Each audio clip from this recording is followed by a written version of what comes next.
let's convert between Fahrenheit and Celsius temperatures. Now, it's important to remember that U.S. customary units uses Fahrenheit. So we often talk about our temperature as, like today here, it is 85 degrees Fahrenheit.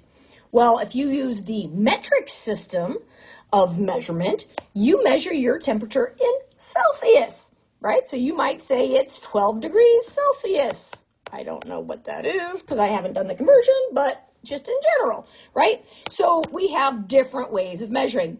Well, how do we know what is consistent? So let's talk about this. We have two formulas. These formulas are the same. We just have manipulated them. So one of them solves for Celsius. So we use the one on the left if we are given a Fahrenheit temperature. And we use the one on the right if we are given Celsius. So basically, whatever you are trying to find, right? Look at what you're trying to find. That's what you want to be by itself. So we're going to follow the order of operations so that we can convert between Celsius and Fahrenheit. Again, they're the same formula, just derived one from the other. And I can even show you that just real quick. If we play on the right here, if I subtract 32 from both sides, I get Fahrenheit minus 32 equals 9/5 Celsius. To get Celsius by itself, we would multiply both sides by the reciprocal. These would cancel out, and notice that's that formula. So that's why they are indeed the same, just depending on what you are trying to find. So let's do two problems. Let's convert 87 degrees Fahrenheit, which is basically my day today, to degrees Celsius. Now, if I'm trying to find Celsius, so Celsius will be by itself. So this is the formula that I'm using, 5/9 times F minus 32. Okay, let's plug in what we know. I know that the temperature is 87 degrees Fahrenheit. So Celsius equals 5/9 times 87 minus 32. Order of operations, I will do inside parentheses first. 87 minus 32 is 55. So now when I multiply, this is the same as 55 over 1.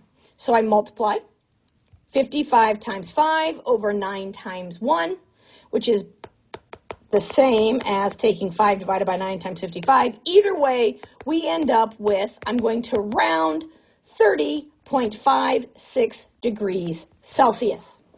So we could also round that to 31 degrees Celsius. So I could tell someone today in Canada, perhaps, that the temperature here is 31 degrees Celsius, and they would understand it is rather warm. Okay, now let's convert 18 degrees Celsius to degrees Fahrenheit. So if somebody would say, man, it's 18 degrees Celsius today, I'd be like, warm, cold? Do I need a jacket? I don't know. So let's play with that. We're trying to find Fahrenheit, so that's by itself. We are given Celsius, so we want the C to be inside. I call it the meat of the problem because that's what we're given. And we know that 18 degrees Celsius. So let's plug in what we know. 9/5 times 18 plus 32. So I start here, and I can just type in 9 divided by 5 times 18. I can do that all in one step. And that will give me 32.4 plus 32. So now my last step to add those together, I get 64.4 degrees Fahrenheit. We would probably just say that's 64 degrees Fahrenheit. We usually talk in terms of whole numbers when we talk temperature. So I would much rather have an 18 degrees Celsius day than an 87 degree Fahrenheit day. I'm much happier in the low 60s than I am in the high 80s. So I guess it just depends on Fahrenheit, Celsius, what you got. And that's converting between the two.